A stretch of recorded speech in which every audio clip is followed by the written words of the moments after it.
2 minutes of press briefing, 2-minute warning to press briefing. Thank you.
Hey, good afternoon, everybody.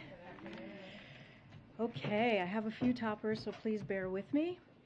Over the past 15 months, we've made tremendous progress in our fight against COVID, with 220 million Americans fully vaccinated and over 100 million people boosted. We've also moved quickly to ensure Paxlovid, an oral antiviral pill that reduces risk of hospitalization and death by almost 90%, is widely available. Importantly, because of all the work the Biden administration has done on vaccines, boosters, treatments, and more, daily COVID-19 deaths are down by 90% from when the president took office, even as infections are rising. So the tools that the administration has made widely available to the American people are working to prevent serious illness, to keep people out of the hospital, and to save lives.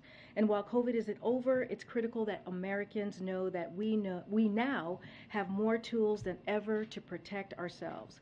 We can now prevent most COVID deaths, and that's major progress. To drive further progress today, we announced new federally supported test-to-treat sites. Today, the first of these launches in Providence, Rhode Island. In the coming days, we'll deploy clinical personnel to help transform several of Minnesota's state-run testing sites into test-to-treat sites. And in the coming weeks, we will work to open more in places like New York and Illinois. These build on the more than 2,500 sites we've already set up at local pharmacies and community health care centers. Yesterday afternoon, the governor of Oklahoma signed into law the most extreme piece of legislation to undo a woman's fundamental right to make her own reproductive choices since Roe became law. This law will go into effect immediately. Not only does this law ban abortion from the moment of fertilization, but it also adopts Texas plan to allow private citizens to sue their neighbors for providing reproductive health care and helping women to exercise their constitutional rights. This law is the latest in a growing effort by ultra-MAGA officials across the country to roll back freedoms that should not be taken for granted. Roe has been the law of the land for almost 50 years, and it is under serious threat. They are starting with reproductive rights, but the attack on our fundamental rights, including the right to contraception and marriage equality, is growing, and these rights are increasingly at risk. The president believes that women have the fundamental right to make their own reproductive health choices, and he and the vice president and the entire administration are committing to protecting these constitutional rights and fundamental freedoms. Today, the Department of Agriculture announced new steps to strengthen food supply chains, increase competition in the meat processing sector, and lower prices for American consumers. The department is making $200 million available to create a new processing capacity expansion program, providing $25 million for workforce training, and releasing the first of 3 planned rules designed to bolster enforcement of the Packers and Stockyards Act, which will increase transparency. These actions will combat market dominance by a small number of major meat and poultry processors in key markets, where excessive concentration and control has led to lower prices paid to poultry producers and higher prices by consumers. After the severe and sweeping sanctions on the Central Bank of Russia, the Department of Treasury issued General License 9 to provide for an orderly transition so that the bond holders could get paid.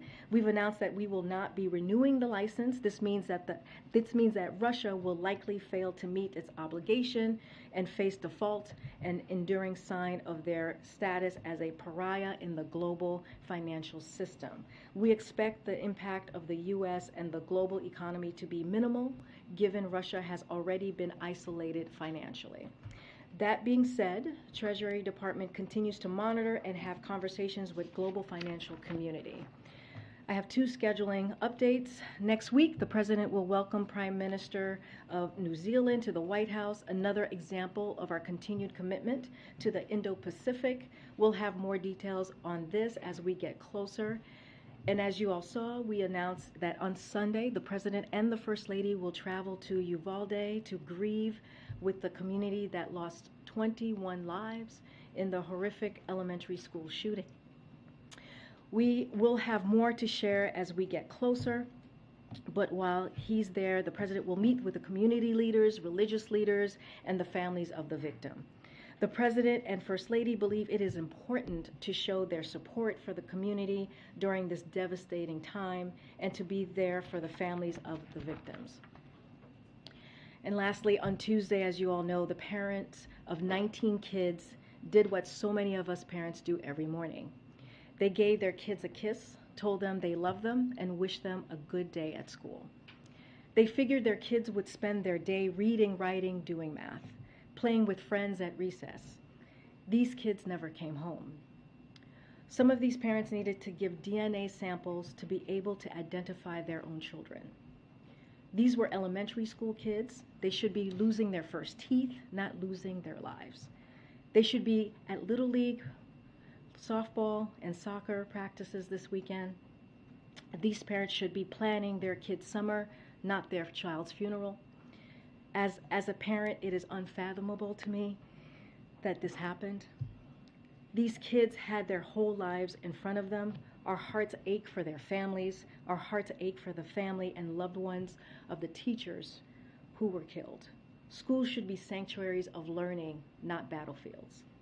And teachers should be there to teach, nurture, prepare our children for the future, not to be gunned down or asked to sacrifice their own lives for the kids they love.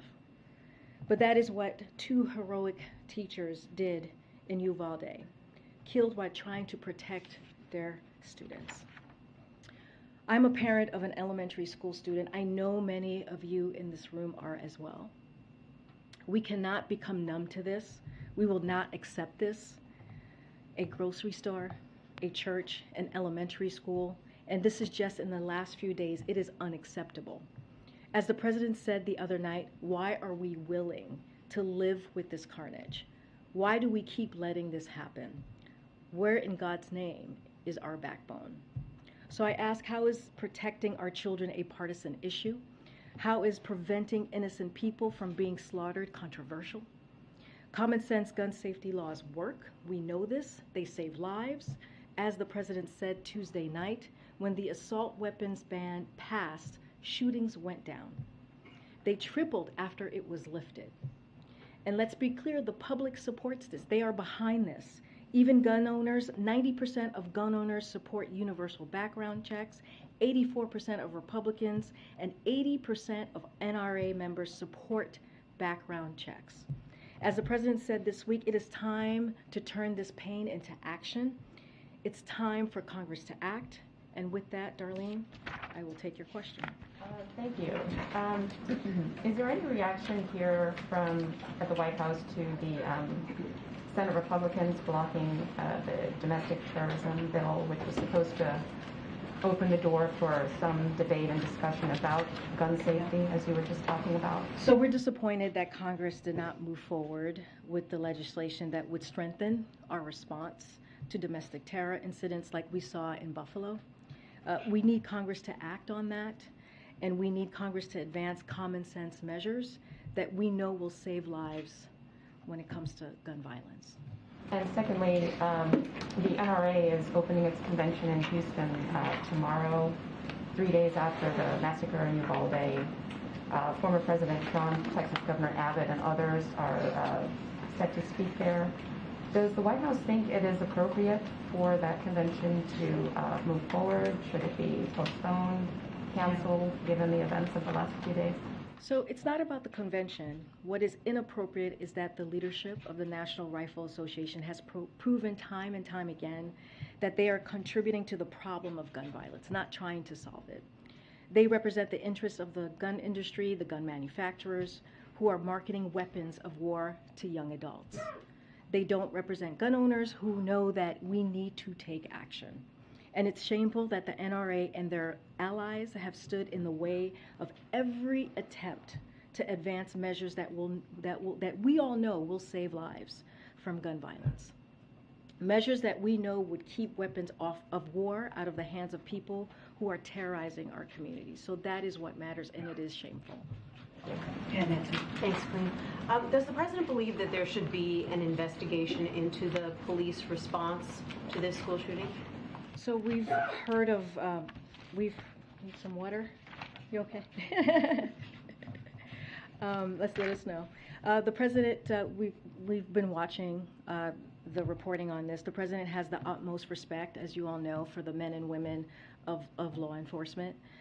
Just days ago, he honored the memory of the former police officer, Aaron Salter, in Buffalo, who was killed bravely while trying to stop the shooter at the supermarket.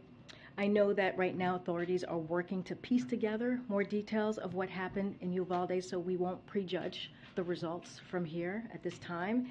It is always a good idea to look back and try to find any lessons we can learn, especially from tragedies like this, so that we can prevent them from moving forward, including law enforcement response. And is the president considering calling on Congress to stay in town to work on this issue instead of going home for a week-long recess?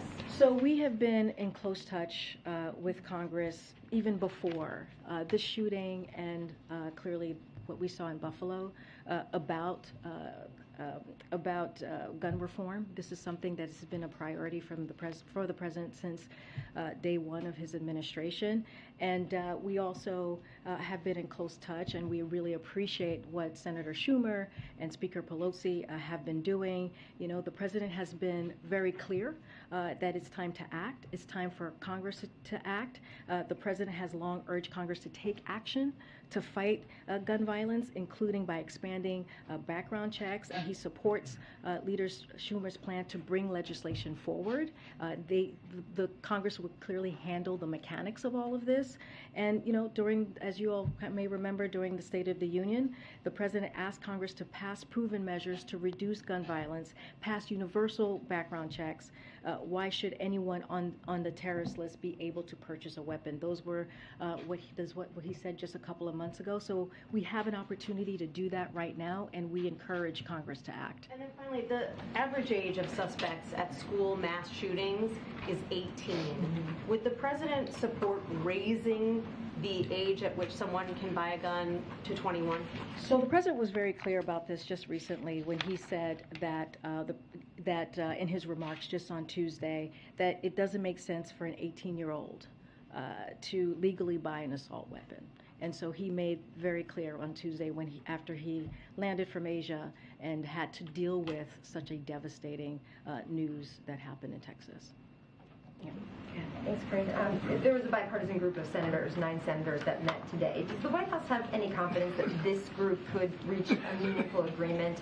And does the White House plan to get involved with those negotiations? Would the president bring that group down while they're having these talks and meet with them? So I don't have anything to preview for you as to any meetings, upcoming meetings that may be happening at the White House this week or next week or in the coming weeks.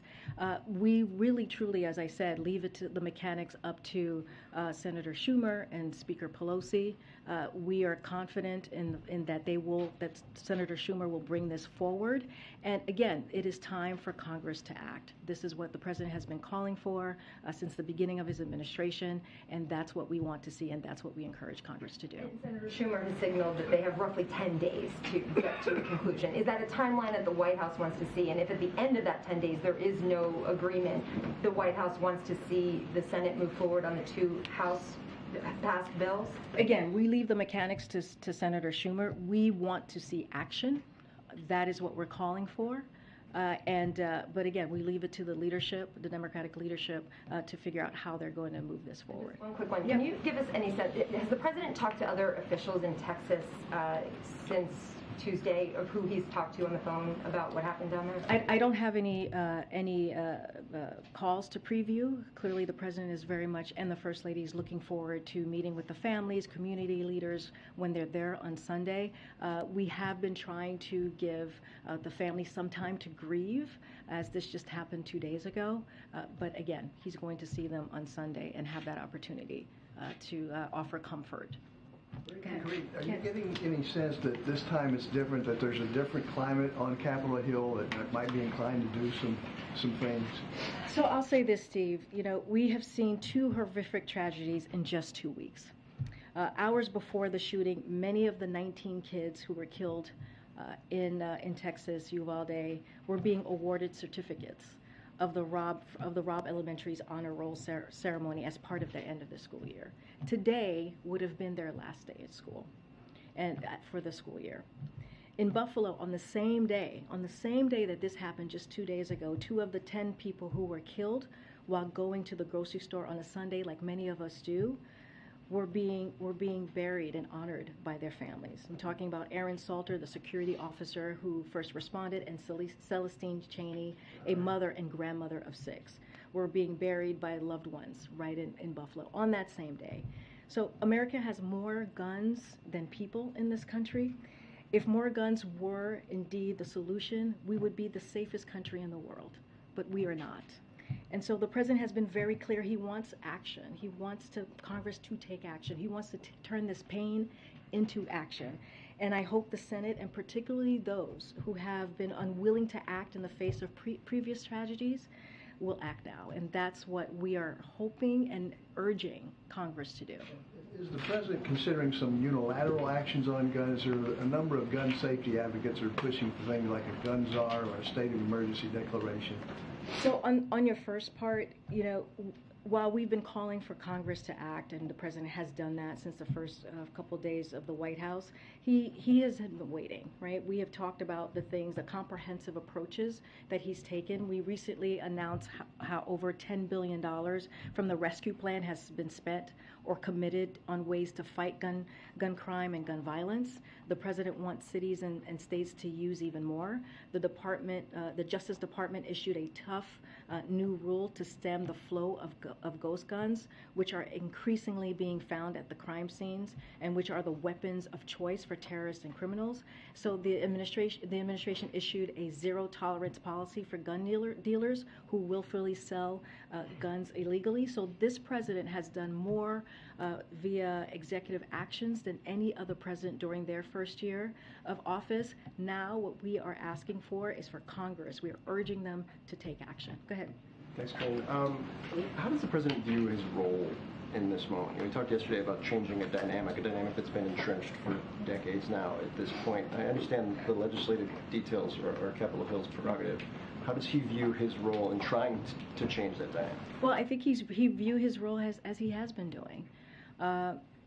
If you think about his remarks on Tuesday, it was compassion, it was sadness, it was outrage, and you heard that from the President of the United States, basically saying enough is enough.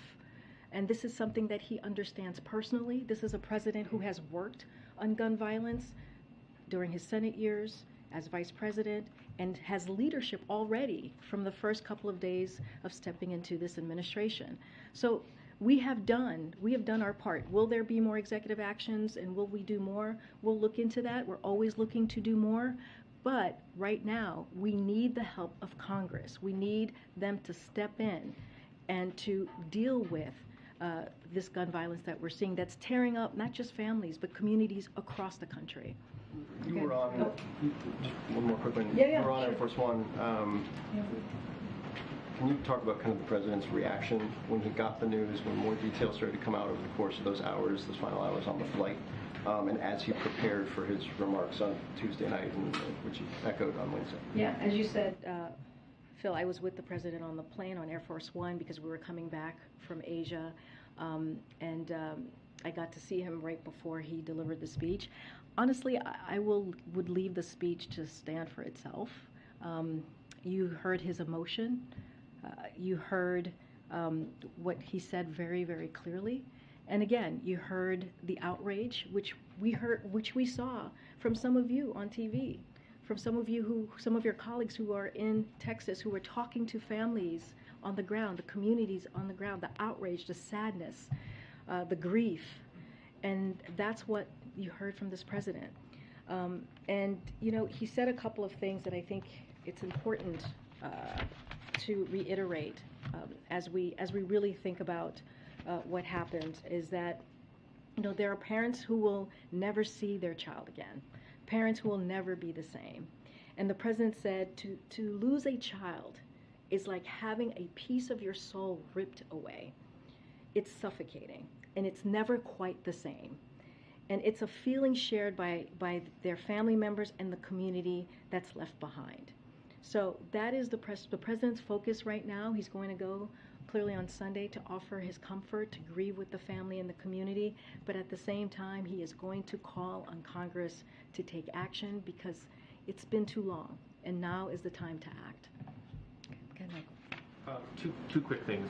First, apparently the company that sold the shooter his rifles received a $3 million PPP loan under the last administration.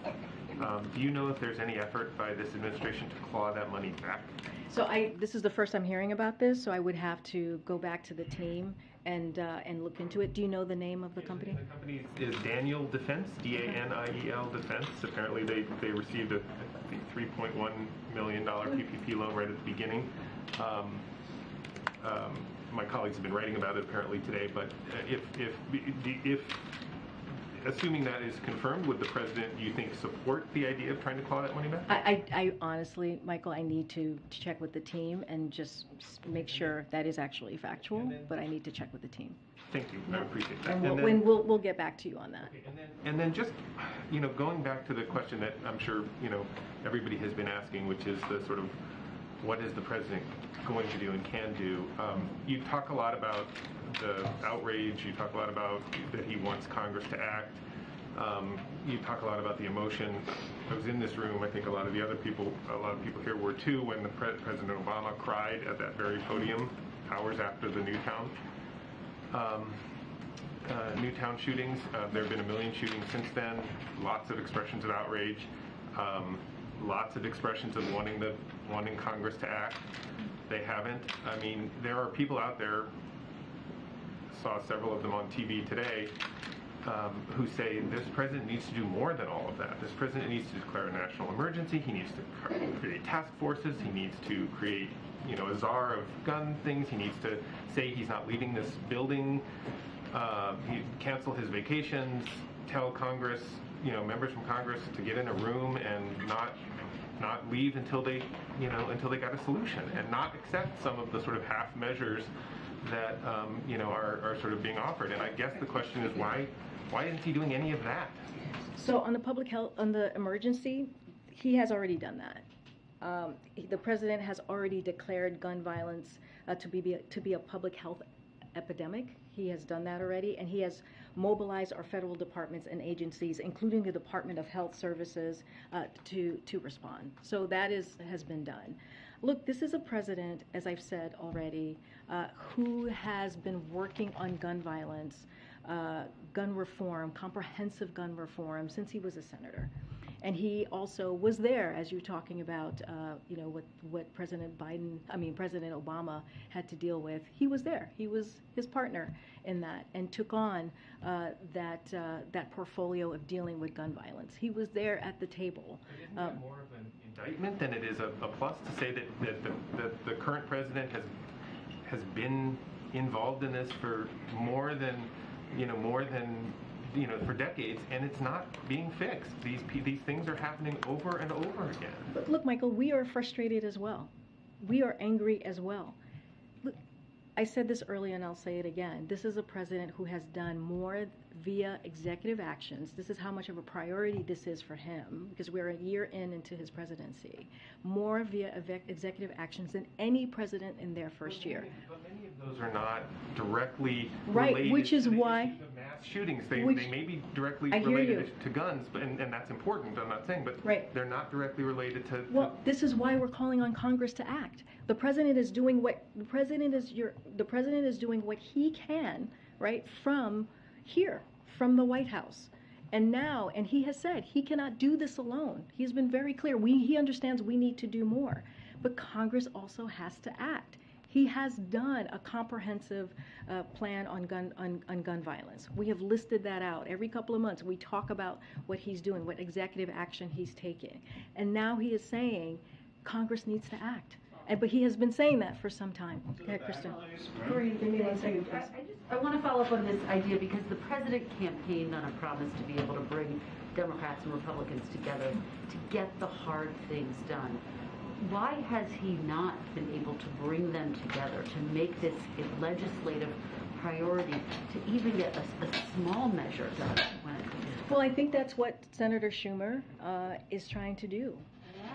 Why not do that in the early days of his presidency? Well, we have been talking to Congress before these two shootings that have been clearly very public and very devastating and horrific in this past 2 weeks. We are doing it now. Look, we know that this is not easy. We're not saying that this is easy.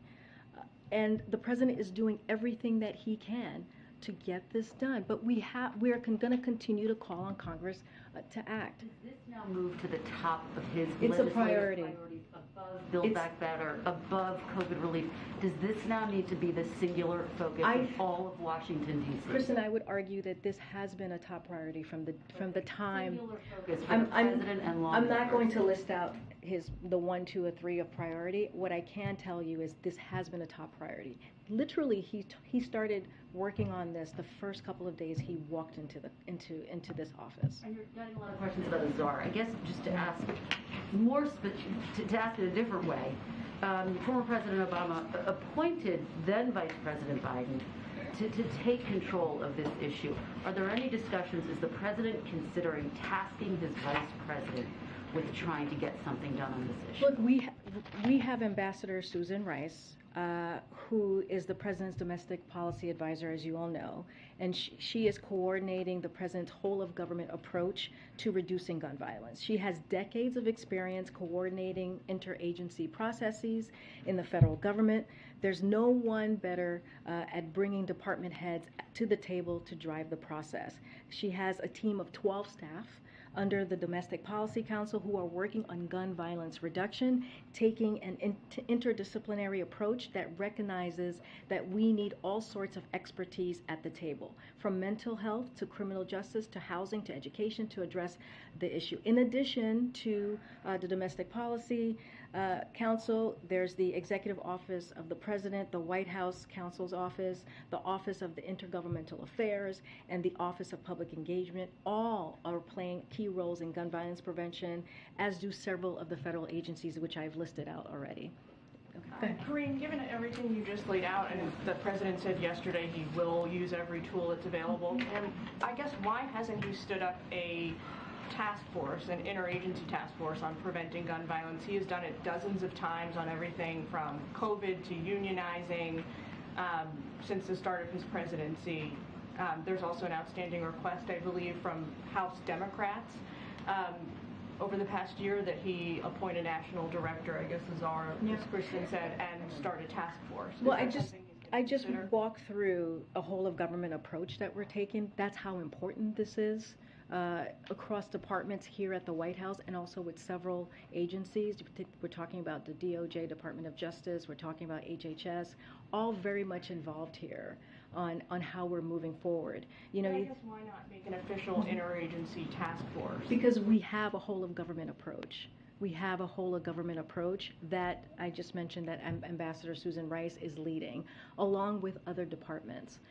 And with that whole of government approach, we have been able to put forth executive actions at a level that we have not seen from any other presidents. We have been able to deal with this in a comprehensive way. What we are saying right now is that we need help. We need assistance. The president cannot do this alone. The Congress needs to act. They need to pass legislation so that we can deal with this on a federal level, legislative level. Last question, is the president making any, or is he considering calling or reaching out to the vortec agent who was injured in Uvalde while he was protecting students during the shooting? I don't have anything to preview or read out for you. As you know, he's going to on Sunday. He's going to be meeting with community leaders. He's going to be meeting with victims and family members, and so we'll have more to share. I just don't have anything to share at this time. Okay, I'll go to the back. Go ahead. Go ahead. It's hard to. I would like to ask you a question about the school shooting, but before that, I want to ask you a quick one about the FDA and the baby formula shortage there. It's lasted months, and we're not just talking about baby formula either. There are infants, children, and adults with different metabolic disorders who are risking permanent irreversible damage the longer they go without special formulas that are manufactured at Abbott Nutrition. I'm wondering, does the president have confidence in the FDA's ability to deal with situations like this? And as he's been monitoring the situation, does he still have confidence in his FDA director? Yes, and yes. So the FDA has an important mission, right? Is to make sure that the infant formula on the shelf isn't just available, but also that it's safe. And as a parent, I understand the frustration. I understand the fear of not knowing if you have safe and healthy food, baby formula in this case, for your kids. Unlike Republicans in Congress and the previous administration, the president believes that FDA and particularly its food division needs to be well resourced to do its critical work and do regular annual inspection. So we have to just take a little bit of give me a second here. Take a step back. The current shortage exists because Abbott closed, as you know, a facility in Michigan due to safety concerns from the FDA. A facility that was a major producer of specialty formula, as you're asking me about, right? And so FDA has an obligation to protect the American people, and that's what Dr. Califf is going to be doing at the helm. But go ahead. You have a follow-up. Go ahead. Second question. We've been having a lot of conversations about specifics when it comes to mass shootings, whether it's red flag laws or background checks. Getting down to brass tacks, though, what does the president believe at this point is the purpose of the Second Amendment? And does he think that, given some of the tragedies that we've seen, that there should be a discussion about, its ultimate purpose and whether or not it's currently in date? So the president's been very clear. What he is calling for is common sense gun reform. That's it. He's calling for common sense gun reform to make sure that if you go to a church, you go to elementary school, you go to a grocery store, that you're not gunned down. That's what he's asking for. We're not talking about the Second Amendment or doing anything to get rid of the Second Amendment. We're talking about making sure 19 kids and 2 teachers died. That's the second major mass shooting that has occurred in 2 weeks. And that we're not even talking about the crime that we see, the gun violence that we see across the country on a regular basis. So we have to make sure that we have gun reform. That's why we're calling on Congress to act. Okay. Go ahead, April. I'm trying to stay in the back. Karine, I want to ask you about an issue that's been in the news nationally and internationally, the grains issue. House Foreign Affairs Committee Chair Greg Meeks is in Europe meeting with world leaders on the issue. He says that's all people are really talking about right now is the grains issue. And as you know, there's a blockade of the Black Sea. Russia's blockade of the Black Sea for the exports of grain. Yep. And also India is having a problem, so the issue is Russia. Will this White House look at relenting when it comes to issues of sanctions against Russia to allow the grains to go out? Because right now, Meeks is saying the issue is starvation, as well as prices in the grocery store. So the question that you're asking about, if I'm getting this right, is like Russia has made a proposal to us to allow exports in exchange for lifting the sanctions. Yeah. And so, we want to be very, very clear here because this is very important. This is Russia who is actively blocking the export of food from Ukrainian ports and is increasing world hunger. This is on them. Russia should immediately cease its war on Ukraine, which is devastating global food security, and allow the free flow of Ukrainian food. Before Russia attacked Ukraine in February, Ukraine was the world's largest export of sunflower oil, the 4th largest export of corn, which is what you're asking about, April, with the wheat, and one of the largest exports of wheat, what you're asking about. Now, there are tons of products sitting in silos in Ukraine and on ships that are unable to set sail due to Russia's naval blockade. And to be clear about something that has been the subject of Russian disinformation, sanctions from the United States and its allies and its partners are not preventing the export of Ukrainian or Russian agriculture, including food and fertilizer, nor are they preventing the ordinary transactions that are necessary for these exports, such as banking or shipping. Therefore, even according to the terms of their own apparent proposal that they have presented us, Russia should immediately allow Ukrainian agriculture exports. Go ahead. There's no conversation at all about lifting sanctions. You're saying no. There is not. Remember, again, this is Russia's doing. This is on Russia. No. Okay. Oh my gosh.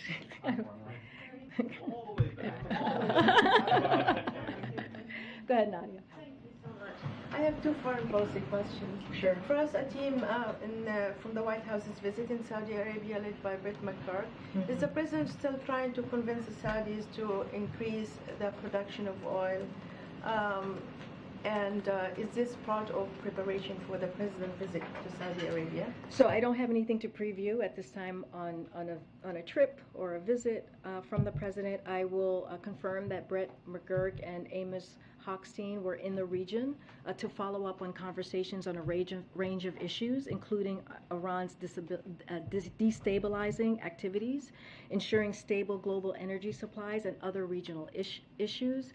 On your question about oil, this trip is to review engagement with Saudi Arabia on energy security, as asking for oil is simply wrong. That's the way that we see it, and a misunderstanding of both the complexity of that that issue, as well as our multifaceted discussions with the Saudis. OPEC Plus will make its own decision as it relates to the oil, and as it always has. We are in consultation with all relevant producers about market conditions, including Saudi Arabia. One more, please, on Syria. Excuse me. The head of the Lebanese intelligence chief met with people at the White House. He told me in an interview that he raised the question of American hostages in Syria held by the Syrian regime. Can you update us on the case, on specifically on Austin ties, and whether his release is imminent? I know it's sensitive because you're talking to the families. So, as you know, it's a very sensitive issue, and so it's not something that I want to comment from here. So I won't. I just can't. I don't want to do that just because of it's diplomatic negotiations, and I want to leave it in that space. Go ahead. Has the White House detected any mood shift that makes you optimistic after this shooting that something's finally going to happen, that something's finally going to get passed after 19 children were shot down? So, you know, we don't have our finger on the pulse on the mood. What we can do is continue to fight for American families, for American communities, as we see the violence that has, especially the two major tragedies that we've seen these last 2 weeks, and call on Congress to act. The president, again, and I've stated this, he has taken executive actions over this past year and a half, which is more than any president has done in its first term, and he cannot do this alone. And so he is going to leave it to Senator Schumer, who is going through the mechanics of what that's going to look like, moving legislation forward.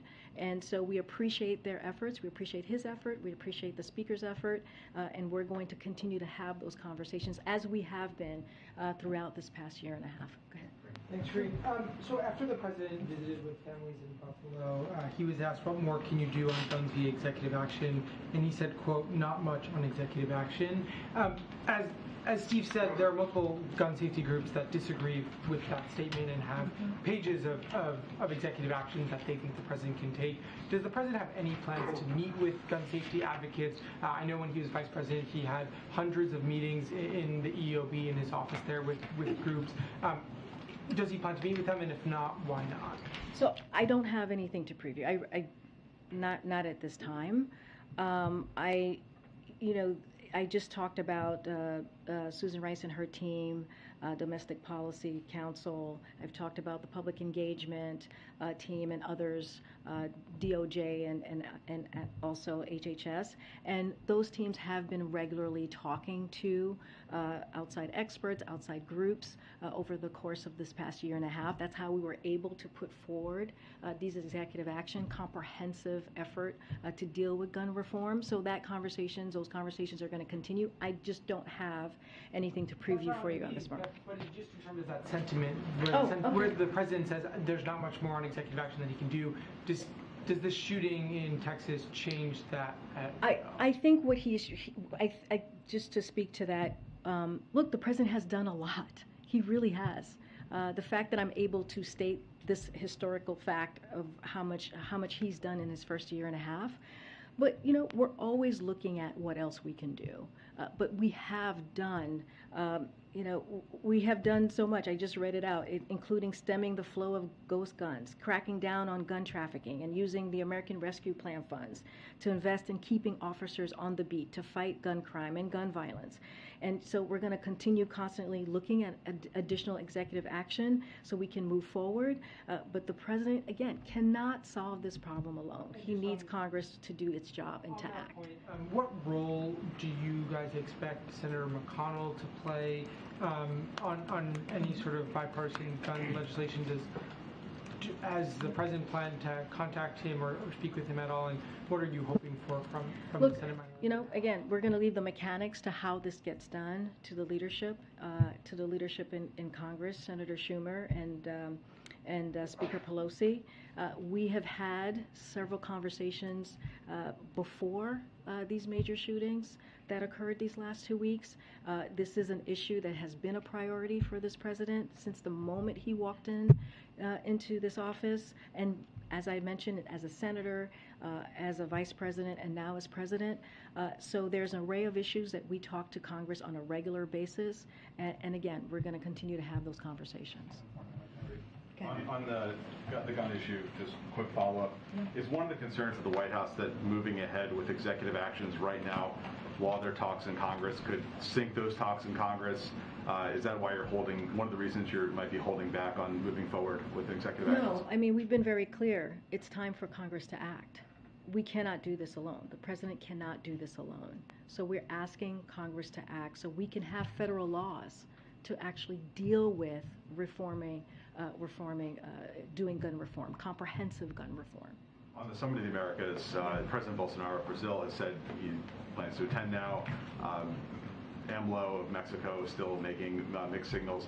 Can you say whether those invitations have now formally gone out to all those leaders, and are the governments of Venezuela and Cuba and Nicaragua going to be excluded? So we're still considering additional invites, and we'll share them when we feel it's appropriate, when it's final, and that's when we'll share them. I don't have anything right now to share as far as a list. And just one last one. The CBO came out with a report earlier this week that showed inflation was going to remain above target going down, but still above target to the end of this year and then into next year. I mean, has the White House sort of painted too rosy a picture on how quickly inflation is going to go down given the projections that came out from CBO this week? So a couple of things.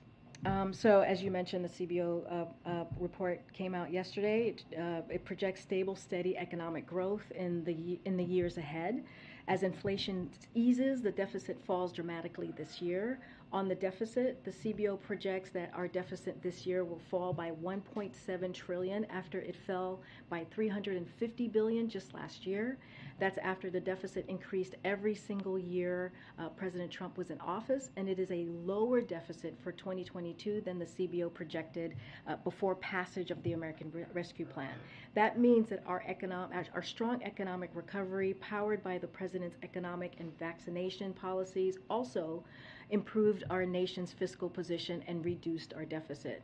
On growth and inflation, CBO projects the economy to grow by 3.1% this year and 2.2% next year, with core personal consumption exemption, that's PCE inflation, falling to 2.3% by the end of next year. This is the kind of transition from a historic economic recovery. Again, steady, stable economic growth that works for working families that the president's policies are designed to bring about. So that's how we're viewing the CBO report. Go ahead. You had something on formula, you said? Can you tell us if there are any more flights planned from foreign flights for formula? I don't have anything to preview at this time, but we will have some more information in the upcoming days. Is that because you all are working on it and the details are not out there, or can we expect more flights? Yeah, definitely you'll expect more flights. I just don't have anything to announce at this time. And as you know, the second flight landed in Dulles yesterday. The First Lady was there to receive the formula and the package that landed. And then on the FDA question, you said you brought up the Abbott plant and it was kind of putting on them, but Senator Patty Murray today told the FDA that she gives the FDA an F on not realizing the warning signs of the crisis. And she also says that they have not given her a plan that she's requested about how to stabilize that food safety program. So is there anything the White House can ensure that the FDA has been responsive to Senator Murray and those on Capitol Hill? So let me just first say this. This is the hearing. During the hearing yesterday, Dr. Califf said it's important we get to the bottom of what happened with the Sturgis facility and the root of what has caused the issues we're facing today. He has designated someone to lead an after-action report, but we have to take a step back here and look at the dynamics of what we're dealing with. We have 4 companies that make up 98% of the market. An industry that's concentrated means more vulnerability to the supply shocks and fewer options for consumption. And because of Abbott's voluntary recall, There have been huge disruptions to formula supply of a highly concentrated market, so we have to fix this. So our focus right now is on getting more infant formula supply to families across the country as quickly as possible, as well as running a historic agenda to diversify markets and grow the number of companies competing for your business. This is what will help avoid situations like this in the future. But he has said it is important to get to the bottom of this and has appointed someone to do that. Thanks, Karine. Okay, thank you, everybody. Thank you. Thank you.